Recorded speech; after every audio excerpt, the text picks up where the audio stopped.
തബലയിൽ സംഗീതത്തിന്റെ മാന്ത്രിക പ്രപഞ്ചം തന്നെ സൃഷ്ടിച്ച ഉസ്താദ് സാക്കിർ ഹുസൈൻ വിടവാങ്ങി. അമേരിക്കയിൽ സാൻ ഫ്രാൻസിസ്കോയിലെ ആശുപത്രിയിൽ വെച്ച ഇഡിയോപാത്തിക് പൾമണറി ഫൈബ്രോസിസ് രോഗബാധിതനായി ചികിത്സയിൽ കഴിയവെയാണ് അദ്ദേഹത്തിന്റെ അന്ത്യം. 73 വയസ്സായിരുന്നു. ഇന്ത്യൻ സംഗീത പ്രതിഭകളിൽ തബലയിൽ സ്വന്തമായി ഇടം നേടിയ അതികായനെയാണ് നഷ്ടമായിരിക്കുന്നത്. 7 തവണ ഗ്രാമി അവാർഡിന് നോമിനേറ്റ് ചെയ്യപ്പെട്ട അദ്ദേഹത്തിന് 4 തവണയാണ് അവാർഡ് ലഭിച്ചിട്ടുള്ളത്. ഈ വർഷം ഫെബ്രുവരിയിൽ 3 ഗ്രാമി അവാർഡുകൾ നേടാനായി. ഇന്ത്യൻ സംഗീതോപകരണമായ തബലയെ പാശ്ചാത്യ ലോകത്തിന് ഇഷ്ടപ്പെടുത്തുന്നതിൽ മുഖ്യ പങ്കുവഹിച്ച ആളാണ് ഉസ്താദ് സാക്കിർ ഹുസൈൻ അലാറക ഖുറൈഷി എന്നതാണ് അദ്ദേഹത്തിന്റെ പൂർണ്ണനാമം. 1951 മാർച്ച് 9 മുംബൈയിൽ പ്രശസ്ത തബല മാന്ത്രികൻ ഉസ്താദ് അലാറക ഖാന്റെ മകനായിട്ടാണ് ജനനം. സെന്റ് മൈക്കിൾസ് ഹൈസ്കൂളിലും സെന്റ് സേവിയേഴ്സ് കോളേജിലുമായിരുന്നു വിദ്യാഭ്യാസം. 12-ാം വയസ്സിൽ ആദ്യമായി സ്വതന്ത്രമായി പരിപാടിയിൽ തബല വായിച്ചു തുടങ്ങി. 18-ാം വയസ്സിൽ പണ്ഡിറ്റ് രവിശങ്കറിനൊപ്പം പരിപാടിയിലും തബല വായിച്ചു. സംഗീത ലോകത്തെ അദ്ദേഹത്തിന്റെ സംഭാവനകൾക്ക് 1988 പത്മശ്രീയും 2002 പത്മഭൂഷണും 2023 പത്മവിഭൂഷണും നൽകി രാജ്യം അദ്ദേഹത്തെ ആദരിച്ചു.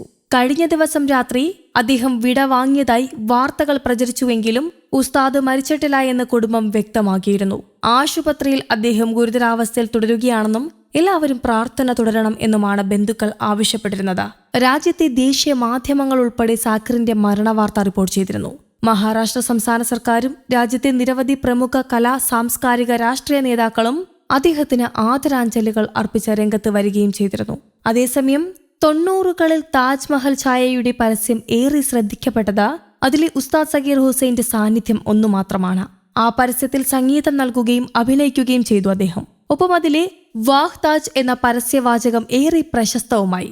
പരസ്യരംഗത്തും ചലച്ചിത്ര സംഗീത രംഗത്തും അഭിനയത്തിലും ഉസ്താദ് തനത് മുദ്ര പതിപ്പിക്കുകയായിരുന്നു.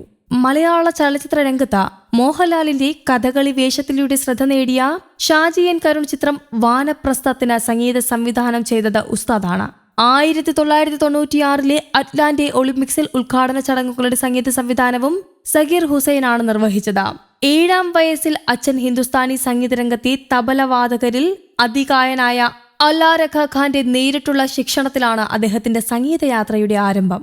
ആദ്യകാലങ്ങളിൽ അച്ഛന്റെ പകരക്കാരനായി വേദികളിൽ തബല വായിച്ച അദ്ദേഹം 12-ാം വയസ്സിൽ ഉസ്താദ് അലി അക്ബർ ഖാനു വേണ്ടിയാണ് സ്വതന്ത്രമായി തബല വായിച്ചത്.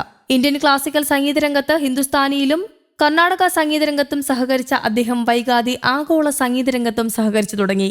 1973 വിഖ്യാത guitarist John McLaughlin, violinist L Shankar, താളമേള വിദഗ്ധൻ TH വിക്കു വിനായകം എന്നിവർക്കൊപ്പം ഇന്ത്യൻ സംഗീതത്തെ സമന്വയിപ്പിച്ച് നടത്തിയ പരിപാടി ഏറെ ശ്രദ്ധ പിടിച്ചുപറ്റി. സിതാർ ഇതിഹാസം പണ്ഡിറ്റ് രവിശങ്കർ, പ്രശസ്ത ബാൻഡ് ബീറ്റൽസിലെ ജോർജ് ഹാരിസൺ എന്നിവരുമായും ചേർന്ന് പരിപാടികൾ നടത്തി. അമേരിക്കയിലും ലണ്ടനിലെ ആൽബർട്ട് ഹാളിലും പരിപാടികൾ ചെയ്ത അദ്ദേഹം ബോളിവുഡ്, ഹോളിവുഡ് ചിത്രങ്ങളിലൂടെ അഭിനയ രംഗത്തുമെത്തി. ഊർജ്ജസ്വലമായ വായനയിലൂടെ പ്രേക്ഷകനെ താളമേളങ്ങളുടെ മായാലോകത്തെത്തിക്കുന്ന മഹാസംഗീതജ്ഞനാണ് വിടവാങ്ങിയത്. സംഗീത ലോകത്തിന് തീരാനഷ്ടമാണ് ഇദ്ദേഹത്തിന്റെ ഈ വിയോഗം. News desk Kerala Kaumudi.